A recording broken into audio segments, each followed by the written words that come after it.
nama saya Nur Hidayat dari kelas PGMIS. Di sini saya akan membahas tentang motivasi dan pendidikan dalam makalah kelompok 7. Apa yang dimaksud motivasi? Motivasi adalah suatu dorongan yang dapat menimbulkan perilaku yang terarah kepada pencapaian suatu tujuan tertentu. Tindakan yang ditujukan seseorang yang sangat tergantung dari motivasi yang dimiliki. Yang kedua, pendidikan. Pendidikan adalah usaha membina, mengembangkan kepribadian manusia baik dari bagian rohani maupun bagian jasmani. Ada pula menurut Undang-Undang Nomor 20 Tahun 2003, pendidikan adalah usaha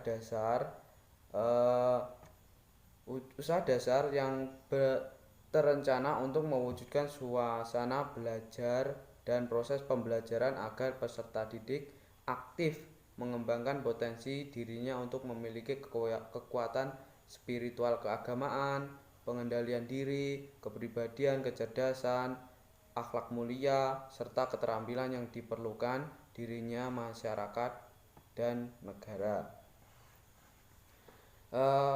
Motivasi merupakan faktor yang sangat penting dalam proses pendidikan dan pembelajaran. Oleh sebab itu, perlu menentukan model penerapan motivasi yang dapat meyakinkan bahwa peserta didik memiliki kesempatan untuk mencapai kesuksesan dalam mencapai tujuan pendidikan dan pembelajaran tersebut. Yang pertama, dalam penerapan motivasi dalam pendidikan.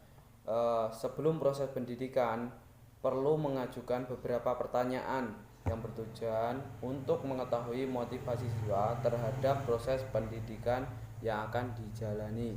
Yang kedua, motivasi yang dilakukan bertujuan untuk menjaga kestabilan, semangat, dan emosi siswa dalam mengikuti proses pembelajaran tersebut. Yang ketiga, di akhir proses pembelajaran, siswa perlu memperoleh informasi mengenai faktor-faktor yang perlu mendapatkan perhatian dan dalam upaya meningkatkan pencapaian hasil belajar. Itu tadi penerapan proses pembelajaran motivasi. Yang selanjutnya yaitu bentuk-bentuk motivasi. Bentuk-bentuk motivasi ada 6. Yang pertama, memberi angka atau memberi nilai, karena memberi angka atau nilai yang baik akan menumbuhkan motivasi yang ada di dalam diri peserta didik, karena justru siswa lebih utama mendapatkan nilai yang baik. Yang kedua, hadiah, termasuk juga bentuk motivasi yang baik, karena pemberian hadiah bisa membangkitkan semangat yang ada di dalam diri peserta didik. Yang ketiga yaitu pesaing atau saingan, yang dapat juga dikatakan motivasi karena mendorong siswa belajar dengan giat karena tidak mau kalah dengan pesaing tersebut. Yang keempat yaitu ego. Ego dapat menumbuhkan kesadaran kepada peserta didik. Yang kelima yaitu pemberian pujian, karena pemberian pujian dapat memberikan efek yang baik dalam diri peserta didik. Yang keenam yaitu sebuah hukuman, karena pemberian hukuman yang secara tepat dan bijak bisa menjadikan motivasi yang ada di dalam diri seseorang. Itu tadi bentuk-bentuk motivasi. Yang selanjutnya yaitu sumber-sumber motivasi. Dalam sumber-sumber motivasi ada 4. Yang pertama, adanya sifat ingin tahu dan ingin menyelidiki dunia yang lebih luas. Yang kedua, adanya sifat kreatif yang ada pada manusia dan keinginan untuk maju.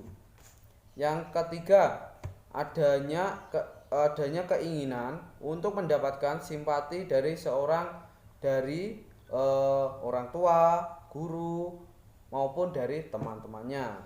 Yang keempat, adanya keinginan untuk memperbaiki kegagalan yang lalu dalam usaha dan memberikan usaha-usaha yang baru baik dengan koperasi maupun dengan kompetensinya. Baik, itu tadi penjelasan dari saya tentang motivasi dalam pendidikan, karena motivasi itu sangat erat hubungannya dengan pendidikan. Karena motivasi bisa menumbuhkan semangat dalam diri seorang peserta didik. Dari saya ada kurang lebihnya, saya mohon maaf. Wabillahi taufiq wal hidayah.